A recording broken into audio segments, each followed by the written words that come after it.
El terrorífico hospital psiquiátrico de Miraflores.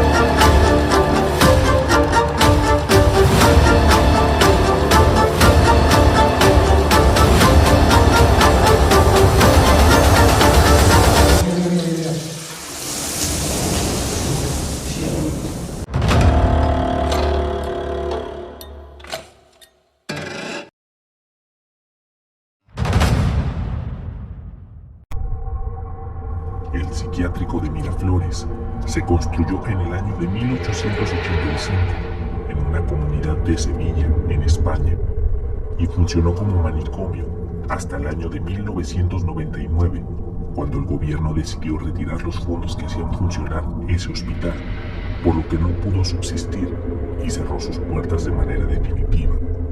En el lugar eran admitidos todo tipo de enfermos mentales, desde niños hasta adultos mayores, y contaba con una capacidad total para albergar a 600 personas.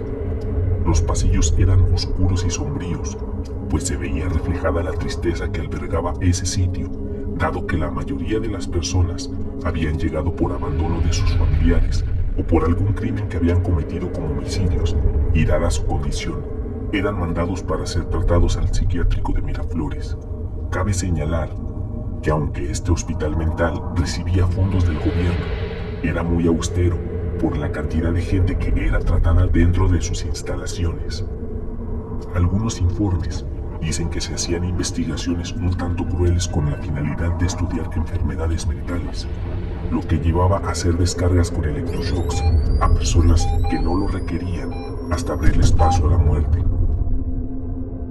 Quien no guardaba silencio por las noches o tenía un mal comportamiento era común ser castigado con semanas enteras en las que recibían todo tipo de trato indeseable por parte de las autoridades del centro.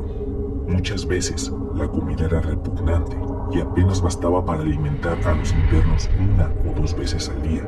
Pero si creías que era todo lo que había que contar del lugar, espera escuchar lo siguiente. A mediados del siglo XX, en España, se creó una ley llamada Ley de Vagos y Maleantes, en una estrategia de tener control sobre las personas antisociales, en las que se encontraban los vagabundos, maleantes, prostitutas y más tarde se incluirían homosexuales. En un inicio, la ley no contemplaba penas, pero unos años después, construyeron centros de readaptación a la sociedad para personas que entraran dentro de los 4 rubros anteriores. Para llegar a esos centros ni siquiera era necesario un juicio, ya que bastaba que alguien te señalara y la autoridad decidiera que tu personalidad era efectivamente peligrosa, de acuerdo a su criterio, para mandarte a estos lugares hasta por 10 años. La gente recluida en esos lugares no gozaba de ningún privilegio y eran a menudo mandados a manicomios en los que llevaban a cabo experimentos, como lo fue en el Hospital Psiquiátrico de Miraflores. Para aquellos días estaba cobrando fuerza una técnica llamada lobotomía, a la que fueron sometidos cientos de personas en contra de su voluntad.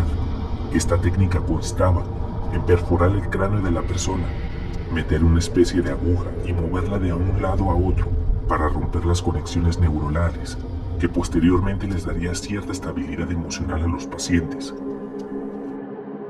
La técnica apenas comenzaba y era arcaica, además de estar en proceso de experimentación, por lo que a toda costa necesitaban pacientes con quien probar una y otra vez de dicho proceso. Poco después el proceso de la lobotomía cambiaría y de ser una operación de 3 horas pasaría a ser una intervención de apenas 15 minutos. Pero quizás esta era más dolorosa y repugnante, pues en lugar de abrir el cráneo, metían una especie de gancho por la órbita del ojo y movían de igual forma de un lado a otro hasta romper los nervios y volver a los enfermos más dóciles. No era que fuera un remedio para las enfermedades, ya que simplemente los pacientes se convertían en una especie de zombies y eran sencillamente más manejables. Las secuelas eran irreversibles en caso de sobrevivir y no sufrir una hemorragia interna.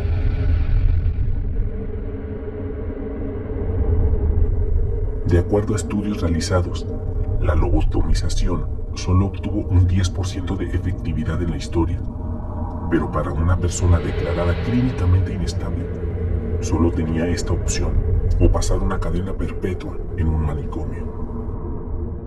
Así fue como en el hospital de Miraflores se creó una burbuja de pesadez en el ambiente, pues entre dolor y locura, los largos pasillos de la clínica eran horrorosos por las noches en las que los gritos y quejidos no cesaban, hasta el punto en que sectores enteros del lugar no conciliaban el sueño durante días. La muerte deambulaba de una habitación a otra llevándose consigo la vida de ancianos, niños y adultos, sin discriminar su sexo o edad. En un testimonio de José Luis, un ex trabajador del lugar que fue entrevistado por el diario ABC de Sevilla, contaría lo siguiente. Trabajé mucho tiempo allí, cuando había pacientes y cuando no, pero cuando los pasillos estaban ya vacíos, nosotros podíamos seguir escuchando gritos que no provenían de animales, pues los hubiéramos identificado. Eran gritos parecidos a los de personas, como si aún estuvieran ahí.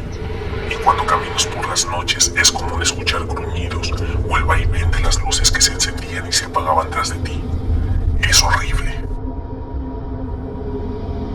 Un guardia de seguridad también comentó que de levantar un reporte por cada vez que ocurre algo paranormal en el lugar, nunca acabarían de hacer papeletas, por lo que ya no se toman siquiera la molestia de comunicárselo a sus superiores, pues a menudo se encendían las luces de los pisos superiores, en donde se encontraban antiguamente el área de mujeres, y cuando los guardias suben a mitad de la noche, no pueden ver nada, pero al regresar a su puesto de vigilancia y mirar nuevamente atrás, allí están de nuevo esas siluetas de personas, o el juego de luces apagándose y encendiéndose las habitaciones que ahora se encuentran desoladas.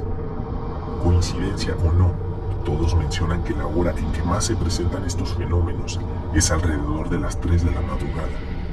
¿Tú qué opinas? ¿Acaso el lugar aún mantiene el dolor de esas personas que ya partieron? ¿O simplemente son fenómenos que se pudieran explicar por el eco que resuena expulsando sonidos y energías acumuladas bajo esas paredes? Si te gustó el contenido del video, no olvides darle like y suscribirte, activando la campanita de notificación. De esa forma, YouTube te estará notificando de mi nuevo contenido.